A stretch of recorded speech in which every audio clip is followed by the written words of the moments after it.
Semaine. Donc, on est en train de reviser encore notre énoncé de mission. C'est important de se le rappeler parce que sinon, on va finir à gauche et à droite et dans le désordre et le Seigneur ne veut pas ça. Amen. Et comme j'expliquais la semaine passée, chaque assemblée a la même mission finalement de faire des disciples.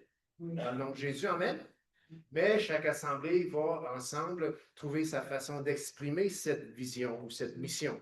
Si une Église fait autre chose que d'accomplir la mission que Jésus lui a donnée, bien, je suis là pour dire que ce n'est pas une Église. Amen? Parce que je ne suis pas le chef. Le chef, c'est Jésus, puis c'est lui qui a dit, allez faire des nations, des disciples, les baptisants au nom du Père, du Fils et du Saint-Esprit, et enseignez-leur à observer tout ce que je vous ai prescrit. Donc, nous avons défini notre vision, notre façon d'accomplir cette mission par la phrase suivante, c'est-à-dire instruire, grandir, produire une assemblée remplie de l'Esprit Saint, marchant par la foi en la parole de Dieu, et que tout le monde peut dire Amen. La semaine passée, on a pris le mot instruire, puis l'a révisé, on l'a réétudié, peut-être d'une manière plus brève qu'on l'avait fait il y a 4 ans, parce que je pense qu'on avait passé 4 semaines sur ce mot-là. Et juste, vous êtes dans le passage Éphésiens 4, restez là, tournez pas ailleurs, parce que les versets que je vais dire là ne sont pas à l'écran. Mais on a vu la semaine passée que instruire, eh bien, la signification derrière le mot instruire dans nos Bibles, eh bien, ça amène l'idée de faire venir ensemble, de fusionner et d'unir. On voit ça dans 1 Corinthiens 2,16. On voit aussi dans Colossiens 2,2 que le mot instruire, derrière le mot dans le grec, eh bien, il y a l'idée d'unir, d'emmener ensemble, de former quelque chose. On voit aussi dans Éphésiens, qu'on va voir tantôt, 4,16, eh bien, derrière le mot instruire qui est là, eh bien, dans le grec, il y a l'idée là, de faire un solide assemblage. Donc, quand nous parlons d'instruire, eh bien, il faut aussi entendre fusionner, faire venir ensemble, unir quelque chose d'uni, quelque chose qui est solidement assemblé, un solide assemblage. S'il n'y a pas ça au sein d'une assemblée, eh bien, je pense que je suis prêt à dire, il y a un problème. Amen? Et ça peut être faute d'instruction. Mais l'instruction, ce n'est pas juste de l'information. Dieu, quand il dit instruire, quand il dit instruit, lui, ce qu'il voit, c'est amener des choses ensemble. Créer quelque chose. Et c'est quelque chose qui se crée en nous, c'est quelque chose qui se crée avec nous. Et ça fait en sorte qu'on est une assemblée, un assemblage qui est solide. Amen? Je veux dire, qui voudrait venir à l'église évangélique Chambre-Ante? Hey, merci, il n'y a pas d'amen. Merci. C'était la foi de pas dire amen. Mais qui veut venir à l'église qui est solide? Amen. Inébranlable? Amen. Et cela, Dieu, quand il parle d'instruire, c'est ça qu'il a en tête. Donc, aussi, on l'a vu la semaine passée que des fois dans nos Bibles, il y a le mot instruire, mais ce n'est pas le même mot grec derrière. Mais aussi avec le mot instruire, il y a l'aspect de tutorage, d'avoir un tuteur. Timothée 3,16, la parole de Dieu est là pour nous instruire. C'est notre tuteur. Tuteurage. Moi, je suis là, toi, tu es là. Il y a quelque chose ici fermement ancré dans le sol, c'est mon tuteur. Pas n'importe lequel, c'est la parole de Dieu. Amen. C'est elle là, qui me redresse tout le temps, qui me ramène toujours sur le bon chemin, qui me corrige. Il n'y en a pas d'autres. Un frère, une sœur, un pasteur peut aussi être un tuteur. Mais j'espère, si tu as choisi cette personne comme tuteur, assure-toi qu'il y a comme tuteur la parole de Dieu. Amen. Et ultimement, il va t'emmener à avoir comme tuteur la parole de Dieu.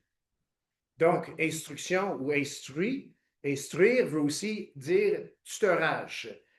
Et aussi, 1 Corinthiens 14, 19, avant d'aller dans Éphésiens 4, eh bien, Paul a dit, je préfère dire 5 mots en français. Je sais que ce n'est pas marqué en français, là, pour nous. Je préfère dire 5 mots en français que 1000 paroles en langue. Et la raison qu'il préfère 5 paroles en français, c'est pour instruire. Et là, le mot derrière veut dire emmener dans le fond de l'oreille. Emmener là où on entend vraiment. Bref, dans mes mots, emmener la parole de Dieu là où ce que nous sommes vulnérables ou réceptifs, là où on l'accueille finalement. Mais je trouve que vulnérable, c'est bon parce que Dieu est bon. Amen. Et des fois, il nous emmène sa parole, pas nécessairement parce qu'on veut, mais parce que dans sa grâce, il sait qu'on en a besoin. Puis c'est où on est vulnérable, puis il a un peu pas le choix pour le prendre. Amen. Amen. C'est un petit peu comme ça des fois. Souvent. Oui, parce que je dis des fois, mais je me dis, ouais, non, je pense que c'est plus souvent que des fois, mais peu importe. OK. Donc, là, on a entendu une mission, instruire, produire, grandir, l'assemblée est remplie de l'esprit, marchant dans la foi en faveur de Dieu. Mais instruire en lui-même n'est pas suffisant. Deuxième mot, c'est le mot grandir. On peut dire ça ensemble? Grandir. Y a-t-il quelqu'un ici qui aimerait ça, mettre un enfant au monde et qui ne grandit pas? Non. Ben non.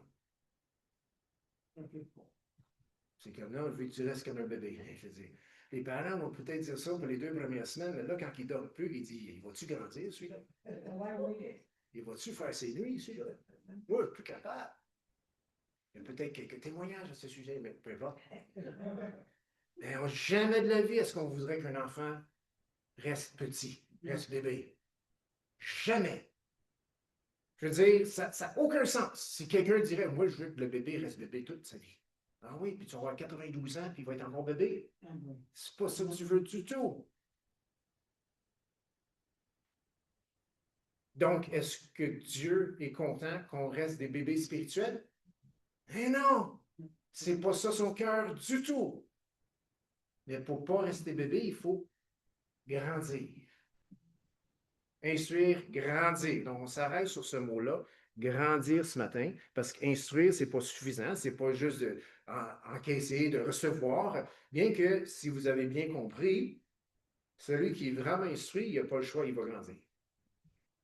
Celui-là qui fait juste emmagasiner de l'information sous la bannière de l'instruction, j'apprends beaucoup, mais qui ne fait rien avec, tu es un immature, puis tu ne grandis pas, puis tu restes, excuse-moi, dans tes péchés. C'est à peu près ça. Si tu fouilles dans la Bible, là, tu vas venir pas mal à cette conclusion-là. À ça, il y a beaucoup de monde dans leur péché. Qu'est-ce que tu veux que je dise? Oui, en quelque sorte, oui. Mais non, c'est la réalité. Nous sommes des êtres humains. Amen. Puis, instruire, apprendre des choses, on peut en manger. Certaines personnes aiment ça moins, mais il y en a d'autres, on peut en manger. Mais là, quand ça vient de faire quelque chose avec, ça, c'est grandir. Oh, peut-être qu'on boque, là. Tu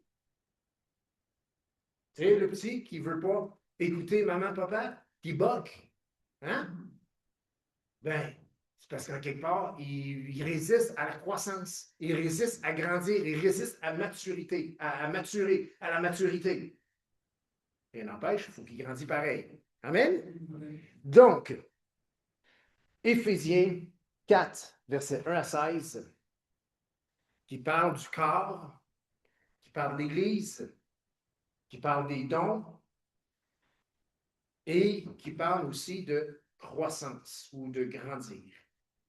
Verset 1, je vous exhorte donc, moi, le prisonnier dans le Seigneur, à marcher d'une manière digne de la vocation qui vous a été adressée, en toute humilité et douceur, avec patience, vous supportant les uns les autres avec charité. Et juste là, on a assez pour faire une vignette.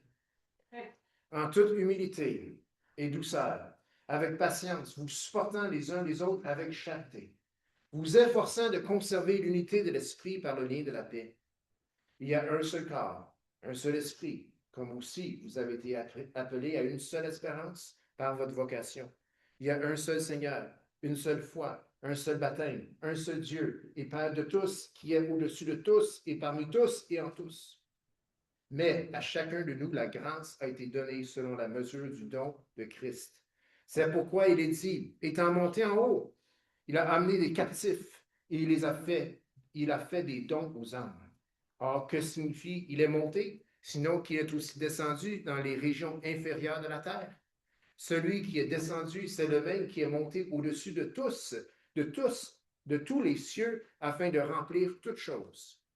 Il a donné les uns comme apôtres, les autres comme prophètes, les autres comme évangélistes, les autres comme pasteurs et docteurs, pour le perfectionnement des saints, en vue de l'œuvre du ministère et de l'édification du corps de Christ, jusqu'à ce que nous soyons tous parvenus à l'unité de la foi et de la connaissance du Fils de Dieu, à l'état d'homme fait, à la mesure de la stature parfaite de Christ, afin que nous ne soyons plus des enfants flottants et emportés à tout vent de doctrine par la tromperie des hommes, par leur ruse dans les moyens de séduction, mais que, professant la vérité dans la charité, nous croissions à tous égards. Nous croissions à tous égards en celui qui est le chef Christ.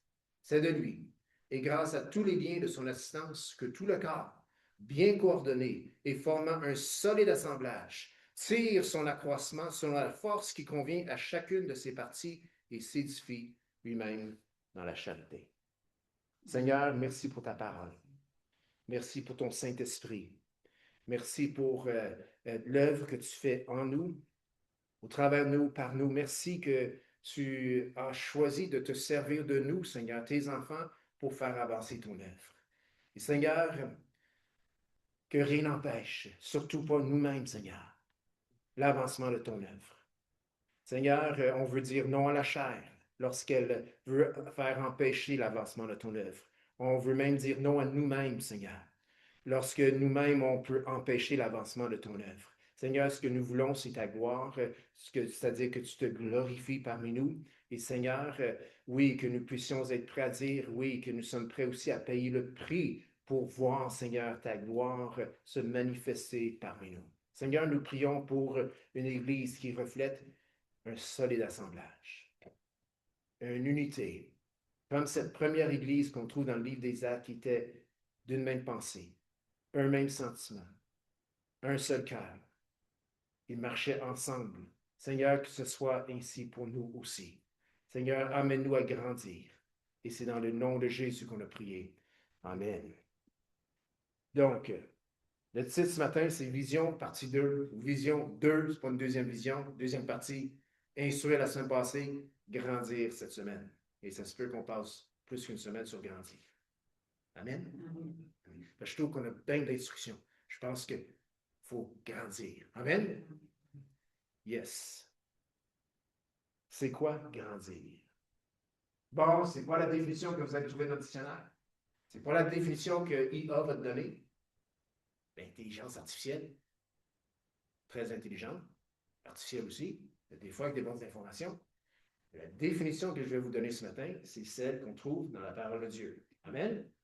Et celle qu'on trouve parce que nous l'avons découvert aussi par la mise en pratique de la parole de Dieu. Grandir, c'est quoi? Vous avez vos stylos? Vous êtes prêts? Grandir, c'est de mettre en pratique ce qu'on a appris. Ah, mais elle est plate. Es-tu pas plate, celle-là? Exemple. Nous avons été instruits, nous avons été enseignés au sujet d'une église, l'église du Seigneur Jésus-Christ, qui est un solide assemblage uni. Quoi que mon église à Chambre-Allante? Est-ce que c'est possible parce qu'on ne met pas en pratique ce qu'on a entendu? Si Jésus dit que l'Église, c'est une entité, le corps local aussi est une entité, un solide assemblage, eh bien, si ce n'est pas arrivé, c'est parce qu'il y a quelque chose qu'on n'a pas mis en pratique. Amen? Toutes les promesses de Dieu sont oui et amen. Amen? Nous avons tout ce qu'il nous faut dans notre assemblée, même si on est peut-être 35, 30, 35, 40, on a tout ce qu'il faut pour que l'assemblée roule sur des roulettes. Amen? On a tout ce qu'il faut. Pourquoi? Pourquoi il y a des manques? Quand on a tout ce qu'il faut, est-ce que nous avons mis en pratique ce que nous avons entendu? Est-ce que vous êtes d'accord que chaque famille, chaque noyau familial, la famille conventionnelle, maman, papa, les enfants, est-ce qu'ils ont tout ce qu'il leur faut pour que cette famille soit saine, forte, pour que les enfants puissent grandir comme ils devraient? Oui. Oui. Pourquoi ce n'est pas le cas? C'est parce qu'en quelque part, il n'y a pas une mise en pratique. C'est tout. Mais si Dieu leur a donné des enfants, j'ose croire qu'ils ont tout l'équipement qui va avec. Amen? En tout cas, il y avait l'équipement pour les faire. Pas de problème, celle-là, hein? Mais quand ça vient pour les élever, les instruire, les encadrer, leur donner le temps, faire le sacrifice, ben là, il semblerait que c'est plus difficile. Pourquoi que c'est plus difficile? Ben, il faut mourir à soi-même. Il faut mettre ses intérêts en second plan. Même si le petit bonhomme, il n'est pas du monde, ou souper, puis qu'on est épuisé par notre journée, il faut quand même intervenir. Amen? Donc, si les choses sont chambranlantes, ce n'est pas parce que les ressources ne sont pas là, c'est parce que quelque part, il y a une absence de mise en pratique. Donc, définition de grandir, je répète, c'est de mettre en pratique ce que nous avons appris. Je ne sais pas si vous vous rappelez, je pense que c'était vers ainsi l'an passé, on parlait justement de grandir, de croissance. Puis on regarde un bébé, puis on dit, ben, lui, il doit grandir. Si tu regardes Ezra, tu regardes Grace, tu regardes, là, je manque des noms, là, mais tous les bébés qu'on a ici, là, tu regardes, là, OK, ils ont tous, Amber, merci. Y a-tu d'autres que j'ai oublié? Oui, il y en a d'autres parce qu'il y en a au moins 5. Hein, les petits bonhommes sont de même, là, tu sais, puis ils courent partout, OK? On dit, ben, les autres, ils ont besoin de grandir. Puis c'est vrai qu'ils ont besoin de grandir physiquement, il faut qu'ils se développent. Mais ils sont entiers. Ils ne sont pas incomplets. Amen? Il ne leur manque pas une jambe. Non. Il ne leur manque pas une oreille. Non. Ils ont tout ce qu'il faut pour grandir. Ils sont en croissance. L'Église a tout ce qu'elle a besoin pour grandir. Peu importe sa grosseur. Qu'il ait 10, qu'il ait 20, 30, 40, 100, 2000. Tout ce qu'il faut pour grandir parce qu'elle a Jésus comme tête. Amen? Elle a le Saint-Esprit. Amen? Elle lui manque de rien. Si ça branle dans le manche, c'est parce qu'on ne grandit pas. C'est parce qu'on ne met pas en pratique ce qu'on a entendu. Amen? Éphésiens 4, 1 à 16, quelques mots-clés. Juste pour dire là, que grandir, là, ça implique, parce qu'on parle du corps ici, on parle de l'Église, on parle des chrétiens, on parle de ceux qui professent le nom de Jésus, et puis Paul parle aux gens dans le corps, il parle aux individus. Puis il ne donne pas des philosophies difficiles à comprendre, il ne donne pas des mots bizarres, c'est bien pratique. C'est bien pratique. Verset 1, qu'est-ce qui est marqué là? Eh bien, il y a le mot. J'aime pas ça quand ça. Oui, il est là. Fiouf! Verset 1. Il y a le mot marcher. Je vous exhorte donc, moi, le prisonnier dans le Seigneur, à quoi? Marcher. C'est quoi ça, marcher? Je marche, là. Hey, c'est pas compliqué, ça, hein? Maintenant, si quelqu'un me dit marche, je fais rien. Je suis pas en train de mettre en pratique ce qu'il m'a dit. Mais s'il dit marche, puis je commence à avancer, ben, c'est quoi que je fais? Je mets en pratique ce que j'ai entendu. Marche! Stop! Recule! Je fais ce qu'on m'a dit. Je mets en pratique. Imaginez une armée. Imaginez que moi, je suis l'armée, là. Il y a comme 1000 têtes autour, tu sais. Marche! Recule! Avance! Ils vont perdre la guerre, hein? Mais si c'est marche, puis marche, ou avance, il avance, recule, recule, arrête, arrête, tiens-toi droit, ben, il y a manière d'aller quelque part avec ça, puis il y a une grande possibilité de victoire. Pourquoi? Parce qu'ils mettent en pratique. Ils exécutent. Tu as entendu? OK, marcher dans le verset 1. Juste pour vous dire, c'est bien pratique, bien pratique. Ici, au verset 2. En toute humilité et douceur, avec patience, vous supportant les uns les autres. Excuse-moi, je ris un petit peu, je vois 2 lunettes noires, là. C'est correct, ma soeur. C'est drôle, tu ressors vraiment parmi la foule. C'est ça. Mais notre soeur, c'est ça. Petite opération cette semaine, va porter les lunettes. Mais c'est ça, mais c'est lunettes. Donc, on vient à notre sujet. Supportant. S'il te plaît, garde tes lunettes. Supportant.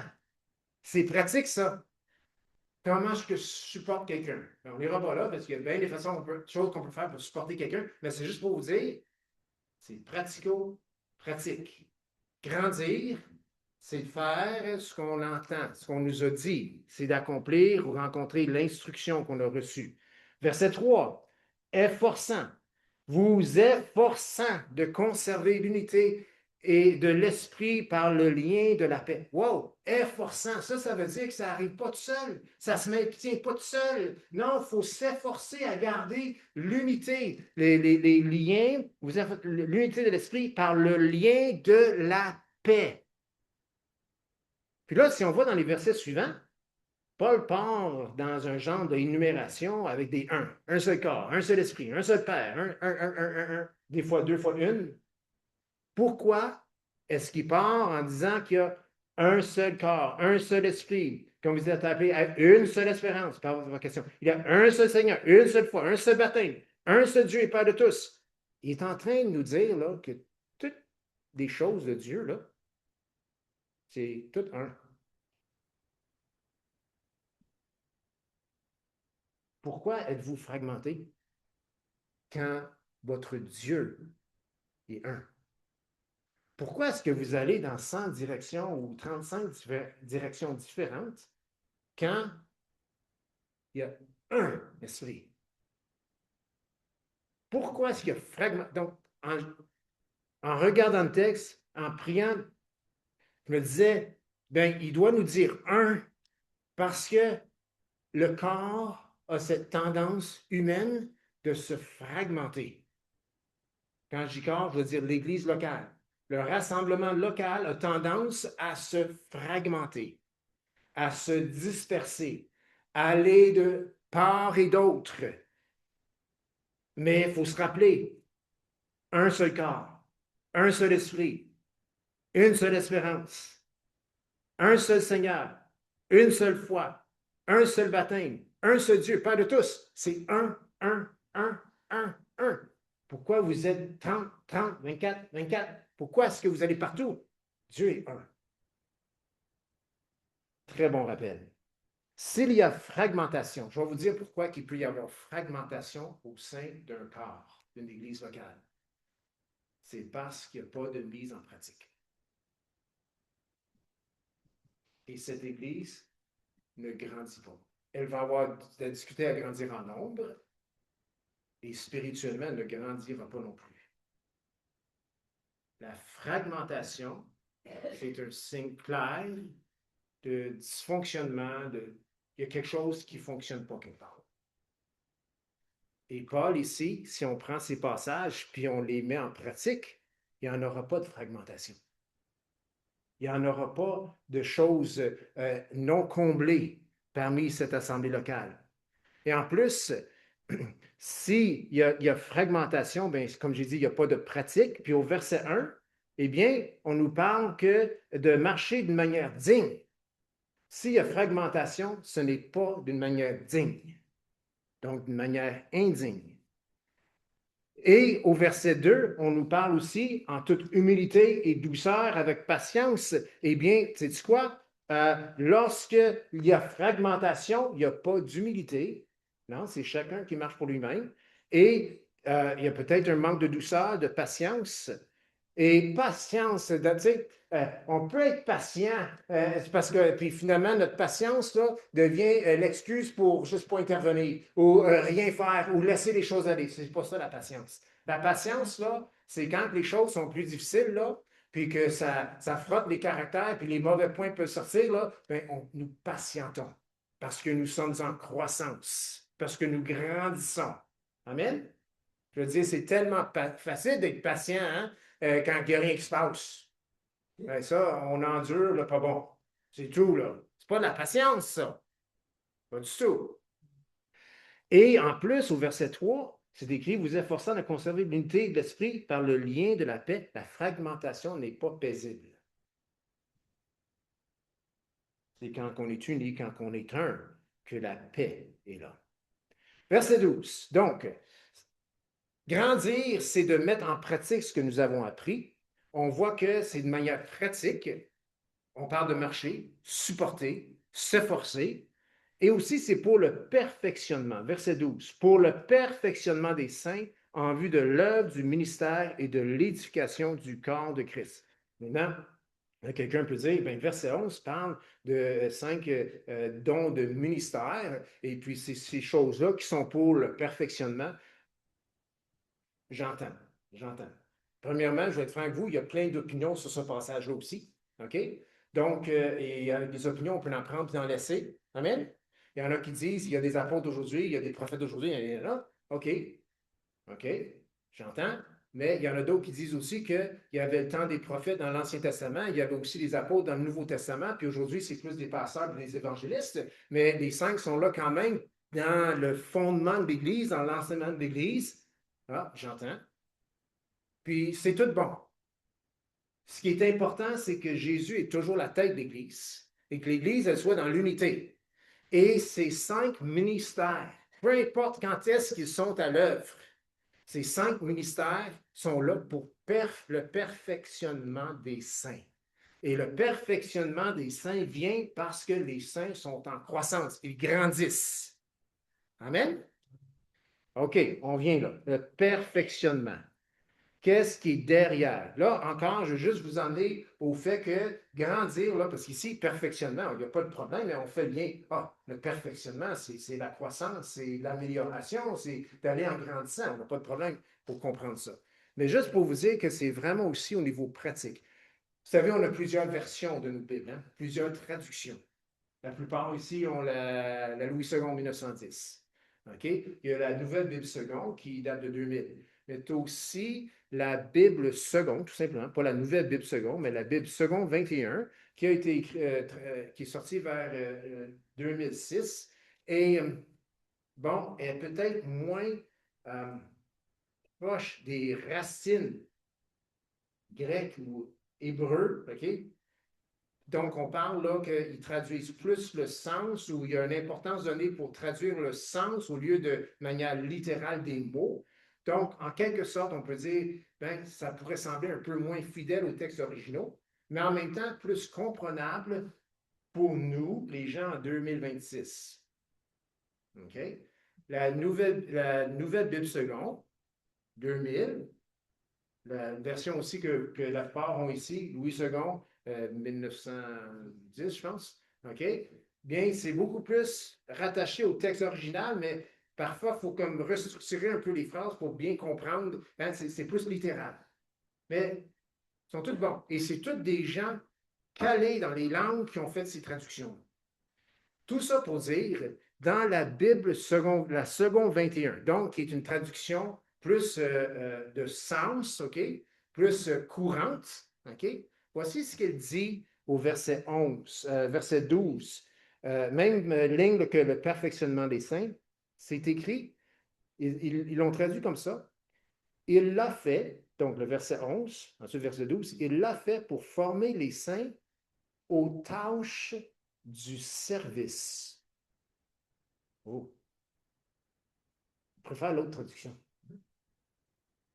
Parce que le perfectionnement, oui, moi, je viens à l'église et je me fais perfectionner. Ah non, pour le service, c'est quoi encore? Pour les saints aux tâches du service, non, non, traduction pas bonne. Mais moi, je la trouve bonne. Non, c'est terre à terre. Moi, j'ai grandi le plus quand j'ai servi, quand j'étais occupé aux tâches du service. Et c'est toujours par rapport aux autres. Vous avez-tu remarqué ça, que le vrai service, c'est jamais de servir lui-même, c'est de servir les autres.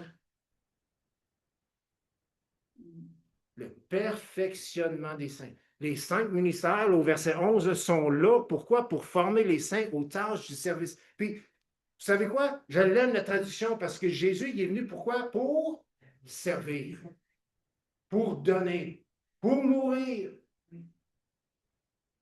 Lui, il a été formé aussi pour accomplir les tâches de service qu'il a offert à l'humanité entière. Pourquoi qu'on ferait différemment?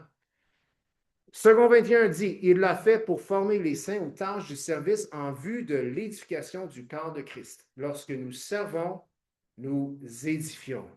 Lorsque nous entendons et que nous mettons en pratique, nous grandissons et cela édifie le corps de Christ. Donc, ultimement, il y en a d'autres aussi qui vont grandir. Amen? La différence entre, comme je disais tantôt, la NBS, Nouvelle Bible Seconde, puis la 21, c'est que la NBS, ben, son vocabulaire est plus classique ou littéral. Mais la seconde 21 est plus fluide. Je veux dire, moi, ça m'a accroché quand j'ai vu ça. Pour former les saints aux tâches du service. Ce n'est pas nécessairement quelque chose qu'on veut entendre, mais le sens est quand même là dans le texte. Amen. Matthieu 7, 24. Est-ce qu'on peut l'avoir à l'écran? Matthieu 7, 24, je pense que je l'ai donné ça. Restez dans Éphésiens 4, parce que c'est là qu'on va rester pour ce matin. On va peut-être aller quelque part ailleurs une fois. Mais... Matthieu chapitre 7, c'est Jésus qui parle de bâtir sa maison. Et les versets juste avant, donc vers 19, 20, quelque chose comme ça, il parle des gens qui vont venir à lui et dire Seigneur, n'avons-nous pas, n'avons-nous pas, puis il va dire éloignez-vous de moi. Et Jésus, quand il s'en vient au verset 24, eh bien, il vient dire que celui qui entend ce que j'enseigne, ce que je dis, et qui le met en pratique. OK? Eh bien, c'est quoi? C'est pourquoi quiconque entend ces paroles que je dis et les met en pratique sera semblable à un homme prudent qui a bâti sa maison sur le roc. Le gars, là, la fille, là, qui a bâti sa maison sur les enseignements de Jésus, là, c'est quand est-ce qu'elle a grandi? C'est quand est-ce qu'elle est en croissance ou qu'il était en croissance? Pendant qu'il bâtit sa maison. C'est vraiment... Tu sais, il y a des fausses pensées qui sont là. C'est quand je vais savoir, puis j'ai tous les éléments, c'est là que je vais le faire. Non, le Seigneur te dit, je te l'ai dit, mets-le en pratique. Tu vas grandir. C'est pendant qu'il posait le béton, c'est pendant qu'il creusait le trou, c'est pendant qu'il posait les semelles, c'est pendant qu'ils ont fait couler le béton, c'est pendant qu'ils ont mis les solides, puis le bois, puis le rayonnement extérieur, puis l'isolation. C'est là qu'il grandissait. Avez-vous remarqué, puis on l'a entendu il y a 2 semaines, quand on est hors de notre zone de confort, c'est là qu'on grandit. Hein? Mais on dirait quand on est confortable, là, sur le cruise, là, on ne grandit pas, puis c'est vrai. Mais quand on est à l'extérieur de notre zone de confort, soudainement, pourquoi qu'on grandit? Parce qu'on commence à prendre les choses qu'on nous a enseignées. Et si je ne sais pas, je vais aller chercher la réponse parce que j'en ai besoin, parce qu'il faut que je fasse quelque chose pour que ça marche. Ça, c'est de la mise en pratique. Puis c'est là qu'on grandit. Il y a des choses qui se passent à l'intérieur. Il y a des choses qui se passent dans notre pensée. Puis on commence à comprendre des choses plus que jamais parce que nous sommes en croissance. Petit coin-coin, là, tu sais, qui mange, là, puis qui reçoit toute la nourriture dans sa bouche, là, eh bien, il fait des choses qu'il va comprendre plus tard. Amen? C'est en pratiquant, c'est en faisant ce qu'on lui demande qu'il finit par comprendre. Ce n'est pas le comprendre avant. Puis ça, c'est dans tous les domaines de nos vies avec le Seigneur. Que ce soit nos finances, que ce soit notre assiduité à l'Église locale, que ce soit une implication à l'Église locale, peu importe, que ce soit l'évangile, peu importe ce que c'est. Quand on met en pratique, c'est là qu'on apprend. Pourtant, on avait pensé avoir tout compris. Il y a une grande différence entre la théorie et la pratique. Vous avez remarqué ça? Et des fois, là, il y a des chicanes entre ceux qui sembleraient sont bien éduqués, puis ceux, ben, ils n'ont pas réussi à faire sur la 3, mais qui sont super habiles de leur main. Puis en général, les deux disent qu'ils ne savent pas grand-chose. Ben, pas qu'eux autres ne savent pas grand-chose, mais que l'autre ne sait pas grand-chose. Mais non, c'est un ensemble. Mais la pratique est peut-être différente. Mais c'est vrai, si tu t'en vas à l'université et tu ne fais rien avec, ça ne servirait pas à grand-chose, puis tu es mieux d'avoir lâché en 6e année et d'être un bon plombier. Hein? Parce que tu peux honorablement gagner ta vie, puis même, c'est très louable, travaillant, pas paresseux, hein? Fidèle, bon à la tâche. C'est bon ça, amen? Je veux dire, qui veut un plombier qui n'est pas bon? Ça va couler dans la maison. Hein? Mais crée-moi, je ne veux pas le gars qui sort avec 3 bacs d'université, qui c'est pas une histoire avec le plombier qui va faire un plombier. Non, je préfère quelqu'un qui connaît c'est quoi. Puis qui a collé les tuyaux ensemble. Hein? Puis qui sait que les tuyaux, il faut qu'ils penchent un petit peu dans ce sens-là pour que l'eau s'en aille vers la terre. Hein? Ah, il y a des tuyaux dans les maisons qui ne penchent pas dans la bonne direction. Oui. Puis ça fait souvent des glou-glou. C'est juste parce que, je ne sais pas, le niveau est à l'envers. C'est beau. Peut-être qu'il ne voyait pas droit. Peu importe. Hein? Mettre en pratique. Matthieu 7, 24 nous parle d'une maison. Jésus dit, celui qui prend ce que j'ai dit, qui comprend tant ces paroles, et les met en pratique. Hey, c'est là, là. Et les met en pratique. C'est pas juste celui qui a entendu qui est semblable à un homme prudent qui a bâti sa maison sur le roc. Non, c'est celui qui les met en pratique.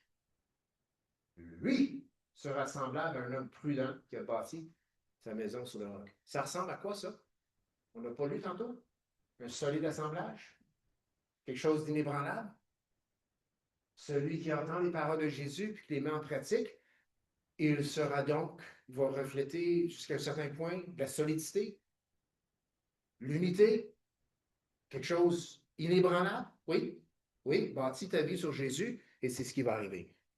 OK. En parlant de grandir,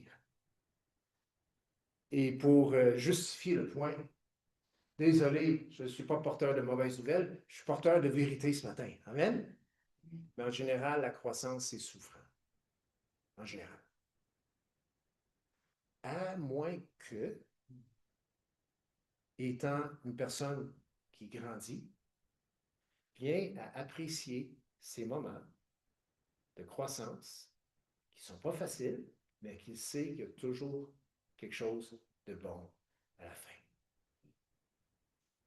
Celui qui a compris cela, quand il souffre, il ne se plaint plus. Non, il prend avec patience. Ah oui, il faut être d'un âge plus mûr pour ça. Oui, puis non. Tu peux être jeune puis l'avoir compris, puis c'est pas toutes les personnes plus vieux qui l'ont compris. Je veux dire, as-tu déjà rencontré un? As-tu déjà connu quelqu'un qui s'est plaint jusqu'à sa mort? Oui. Ouais. Mais en général, la grandir, c'est souffrant. C'est biblique. À l'écran, Hébreux 5:8. Jésus a souffert. Il a appris. Hein, Jésus avait quelque chose à apprendre, ben, c'est la Bible qui dit.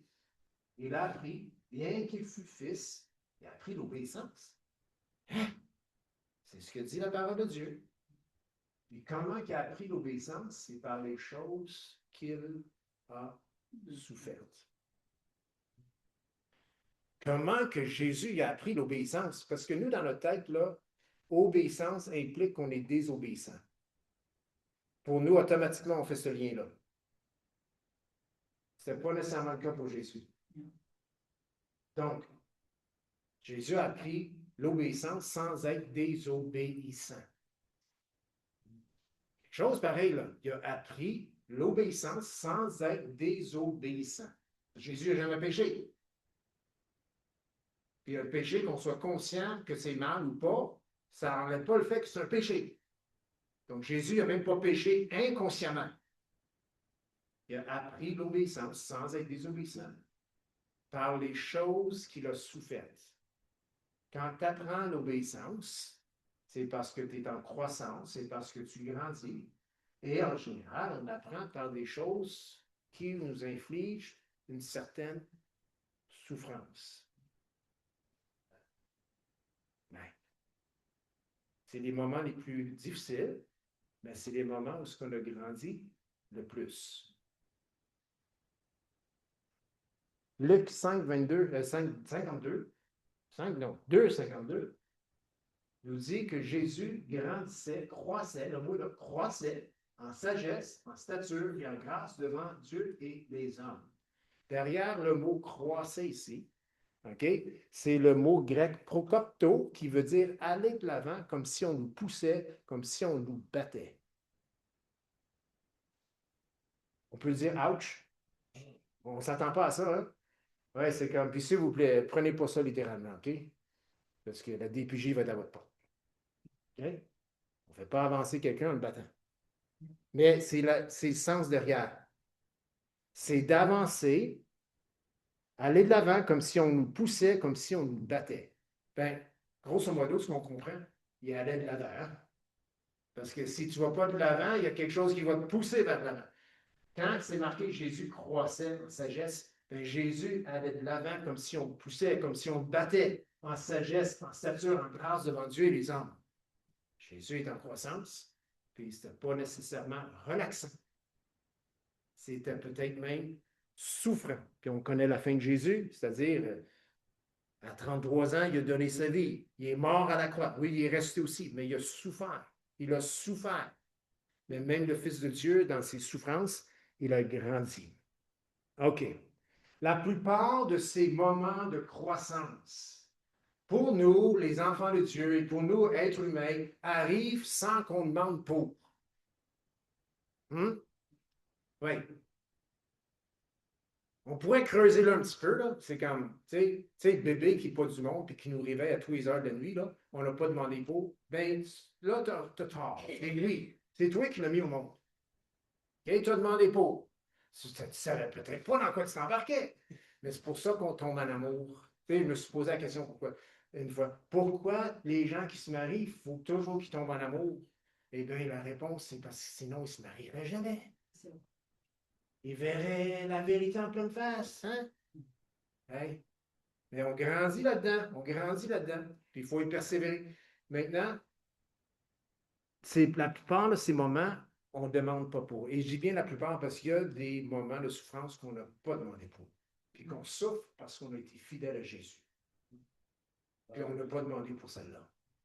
On nous l'a infligé. Mais même ces moments-là, c'est des moments où ce que nous pouvons grandir, où ce que Jésus va nous amener à grandir en lui. OK, donc, la plupart de ces moments nous arrivent sans l'avoir demandé pour. Exemple, un adolescent. Est-ce que vous avez déjà entendu ou vu un adolescent qui ne se plaint pas? Je n'ai pas dit qu'il se plaint. Ça, c'est oui, mais qui ne se plaint pas. Ben non. Pourquoi que ça n'existe pas? Ben, c'est parce qu'ils sont en croissance. Puis tout change. Leur corps, leur allure, il y a des boutons qui sortent. Il y a des choses qu'ils aiment se regarder dans le miroir. Je m'aimais plus hier qu'aujourd'hui, puis j'étais plus belle hier. Puis là, ils se plaignent, puis ci, puis ça. Puis là, en plus, il faut que j'arrive à 10 heures le soir. Je suis pas libre, je suis en prisonnier, je suis menotté ici. Puis ils se plaignent, puis ils se plaignent. Il y a trop de règles, il y a trop de règles. On fait sauter à patente, on s'en va. Mais il est en pleine croissance. Il est en train de grandir, puis c'est pas le temps de partir à 14 ans ni 16 ans. Tu es encore chez maman, papa, puis c'est correct comme ça. Dieu l'a voulu comme ça. Puis il y a des choses que tu es en train d'apprendre, mais tu es comme forcé à les mettre en pratique. Hein? Puis si on les met en pratique, on va voir la valeur de ce qu'on a reçu. Et plus tard, on n'aura pas le syndrome de la fuite. Hein? Fuir toute forme de responsabilité. Parce qu'on ne s'en est pas remis de la petite souffrance que nos parents nous ont imposée, qui nous a mis dans un contexte où ce qu'on était forcé de grandir. OK. La plupart de ces moments nous arrivent sans l'avoir demandé pour. Je veux dire, l'adolescent, oui, il se plaint. Y a-tu demandé pour grandir? Non, mais il va grandir pareil. Il n'aura pas le choix. Ou s'il choisit autre chose, il va être mal en point le restant de ses jours. Même en tant qu'adulte, les situations qui nous font grandir, la plupart du temps, on n'a pas demandé pour. Souvent, on n'a pas demandé pour. Mais si on les prend dans le sens que le Seigneur va m'emmener à grandir, eh bien, les résultats sont tout autrement. Et vous savez qu'est-ce qui est différent avec Jésus? Ce qui est différent pour le chrétien, c'est que le Seigneur nous demande de grandir et souvent ce processus de croissance est enclenché parce qu'on a choisi d'obéir à Jésus. On a demandé pour, dans le fond. Si je fais ça, si j'obéis, si je fais ce que le Seigneur me demande, c'est mon propre choix, ma propre volonté qui a dit oui, et ça implique une certaine souffrance, eh bien, en quelque sorte, c'est parce que moi, j'ai choisi de faire ça que. Mais c'est ce que le Seigneur veut. Amen. C'est ce que le Seigneur veut. Amen. Il veut que nous grandissons. Quand on regarde le contexte d'une église locale, quand on regarde les besoins qu'ils peuvent avoir dans une église locale, quand on regarde les enfants qu'on a, quand on regarde la bâtisse qu'on a, regarde tous les aspects, les finances qu'on a, OK? Toutes ces choses-là vont bien lorsque les membres obéissent et disent, OK, je veux pas, tout en moi dit non, mais je suis partie du corps et je vais m'arranger pour que tous les besoins soient rencontrés. Évidemment, les besoins qui sont là doivent être à la hauteur de ce qu'on est capable de faire. Hein? OK? Puis c'est pas notre cas, là. OK? On n'est pas en train de demander, on n'est pas en des projets qui demandent 2000 personnes, c'est pas ça du tout. Où ce qu'on est, c'est à la hauteur du nombre qu'on est. Mais pour combler tous les besoins, en quelque part, il y a une certaine souffrance qui doit venir parce qu'on fait des choix pour rencontrer des besoins et cela nous met en position de grandir. Voulez-vous savoir une des meilleures excuses que j'entends dans l'Église pour ne pas faire des choses? Puis l'excuse est dans la Bible.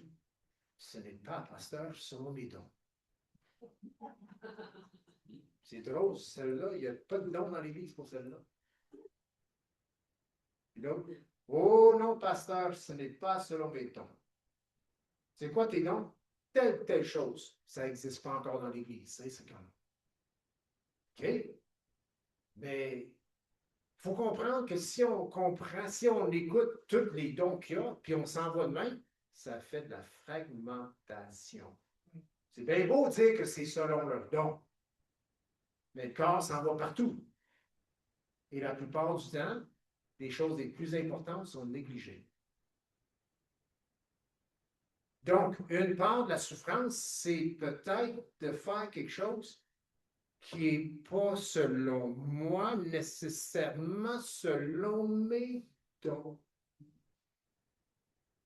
Oh là, pasteur, tu parles de la vraie obéissance, là. Jamais t'es là, j'irai jamais. Ah? Mais tu es un enfant de Dieu. Amen? Amen? Tu as une église. Amen? Puis je vais emmener l'image la semaine prochaine, mais je l'emmène tout de suite pareil. Dans l'Ancien Testament, là, il y avait le peuple de Dieu, puis la reconstruction du temple avait commencé. Je n'ai pas les références encore. Là. Il avait commencé la reconstruction du temple parce qu'il a été démoli, il était magané. Et puis là, il y a eu un relâche. Et le prophète a dit, je mets dans mes mots, vos maisons sont super belles, mais mon temple est en train de tomber en ruine.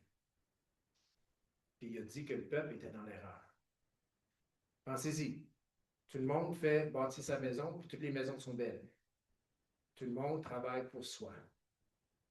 Mais le temple est en ruine. Donc, c'était un peuple fragmenté.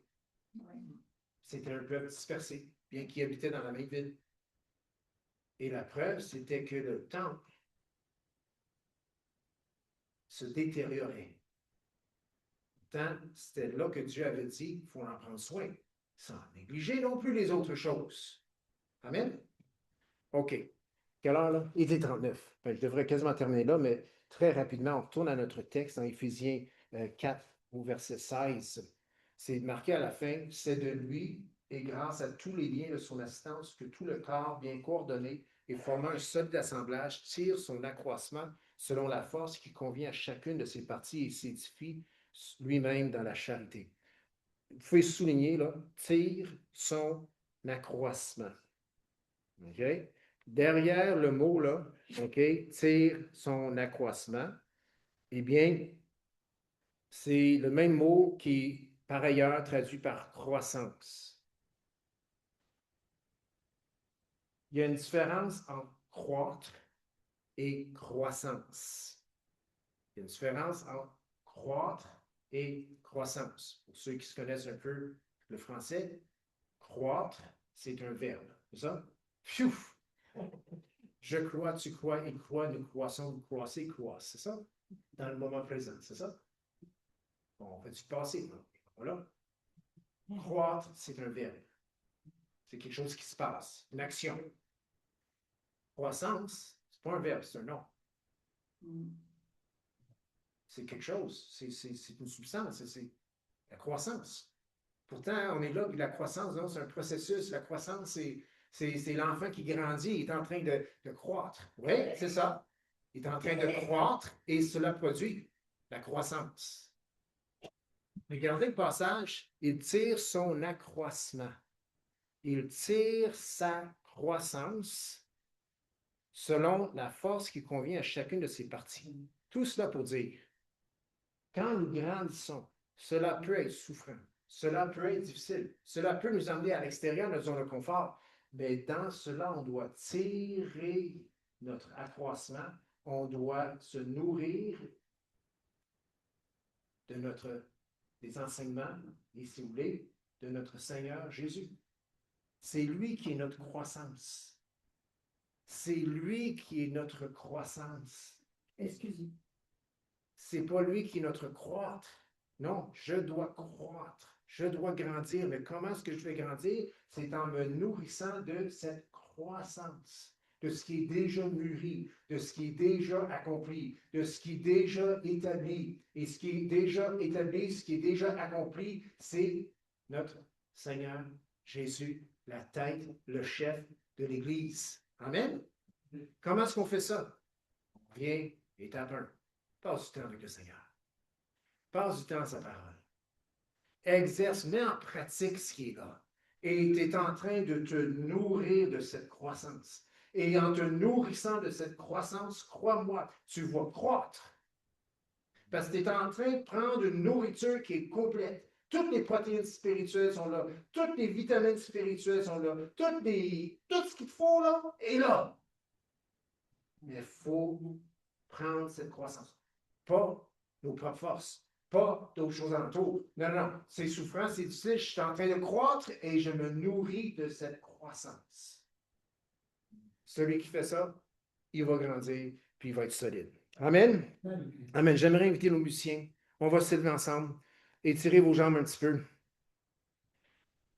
Notre vision est toujours bonne. J'en suis convaincu. Instruire, grandir, produire une assemblée remplie de l'Esprit Saint, marchant par la parole de Dieu. Les frères et sœurs, nous sommes appelés à grandir. Amen. On va terminer avec un chant. Comme à chaque dimanche, si vous avez besoin de prière, ça peut être en lien avec la prédication, ça peut être avec d'autres choses, en lien avec d'autres choses, c'est correct. On est là pour prier pour vous. On veut juste prendre ce temps pour chanter, pour offrir l'opportunité d'aller à la prière. Et c'est ça. Puis ensuite, là, nous allons clôturer. Seigneur, merci. Merci pour ta parole qui est oui, amen. Merci, Seigneur, pour ta parole qui ne change pas, Seigneur. Merci, Seigneur, que tout ce